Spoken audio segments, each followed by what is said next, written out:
as the UK witnesses an exponential rise in hate crimes against Muslims. A savior has risen and declared a resounding no to the attacks. He has demonstrated that he stands with the Muslims in the UK, and he has also donated a large sum of money to the Muslim community for their safety and security. So, who is this new so-called savior? And how do we know he actually assisted Muslims because he felt terrible for them? Or is there a far darker reason for his newfound affection for Muslims? Prime Minister of the UK, Sir Keir Starmer, has stepped forward, pledging an additional £10 million to protect British Muslims and their places of worship. But the real question is, does he truly care about Muslims? Or is this just another political performance? Earlier this month, the Peacehaven Mosque in East Sussex was targeted in a suspected arson attack. The front entrance was torched, a car was set ablaze, and though, by the mercy of Allah, no one was injured, the trauma remains. During his visit to the site, Keir Starmer met the community and listened to their pain. A family member of one of the mosque's attendees told him that the man who narrowly escaped the fire had become withdrawn and deeply traumatized. The Prime Minister responded with empathy, saying, "We shouldn't need to have security in places of worship, and it's sad that we do."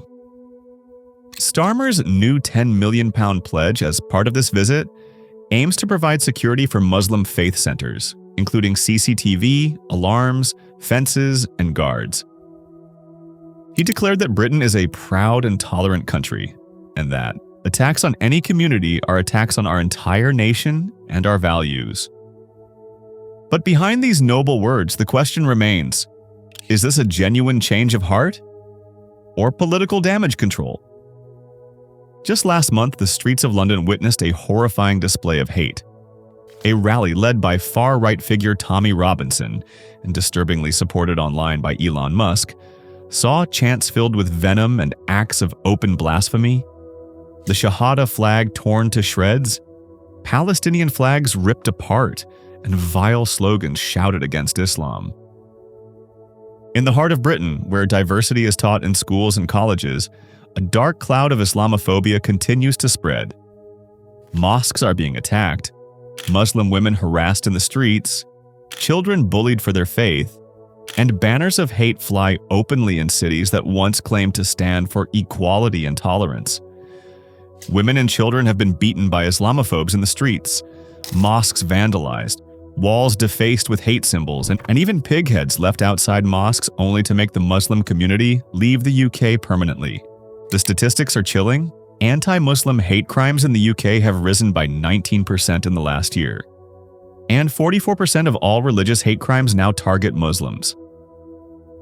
It almost feels as if the entire nation is being conditioned to view Muslims as outsiders, as if the country that once promised freedom has turned its back on its own citizens.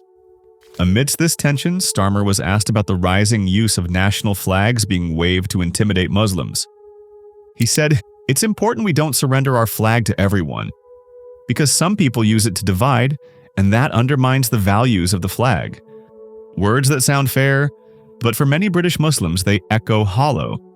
Because not too long ago, this same man, Keir Starmer, faced a massive backlash for his cold stance on Gaza. When Israel unleashed its siege on Gaza, cutting off food, water, and electricity to an entire civilian population, Starmer publicly defended it. He said Israel had the right to do so. "I'm very clear. Israel does have that right to defend herself, and Hamas bears responsibility." A siege is appropriate? Cutting off power, cutting off water? Well, I think that Israel does have that right. It is an ongoing situation. Obviously, everything should be done within international law, but I don't want to step away from the sort of core principles that Israel has a right to defend herself and Hamas bears responsibility. And as the airstrikes fell over hospitals and schools, as journalists were targeted and families wiped out, Britain, under Starmer's labor, continued supplying surveillance equipment and arms to Israel. Not to attack Palestinian resistance, but to target and eliminate innocent journalists of Gaza. So now, when Starmer visits a mosque and pledges protection for Muslims, people are left wondering, has he finally realized the pain and fear British Muslims live under?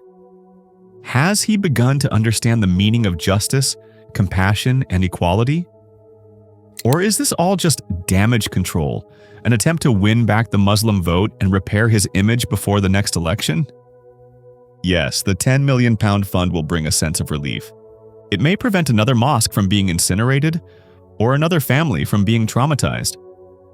But true peace will not come from fences and CCTV cameras. It will come when leaders like Keir Starmer will actually see the Muslims in the UK as fellow citizens and carry out proper actions, such as punishing the ones carrying out hate crimes against Muslims. It will come when thugs like Tommy Robinson and his allies are put in jail, and Elon Musk is rebuked openly for putting his nose in the political affairs of the government. For now, the Muslim community will accept the support, but the trust in his support will still not be there. So, Prime Minister, if you truly care about Muslims, then let your compassion extend beyond funding, with accountability and curbing of this sudden, exponential rise of Islamophobia in the UK with serious measures. What are your thoughts on this newfound love of Keir Starmer for the Muslim communities of UK? Does he genuinely care for them? Or is it just another political stunt of his to gain personal benefits? Let us know in the comments section below. That's all for today. If you found the video informative, please like it and subscribe to the channel. Jazakumullahu khairan.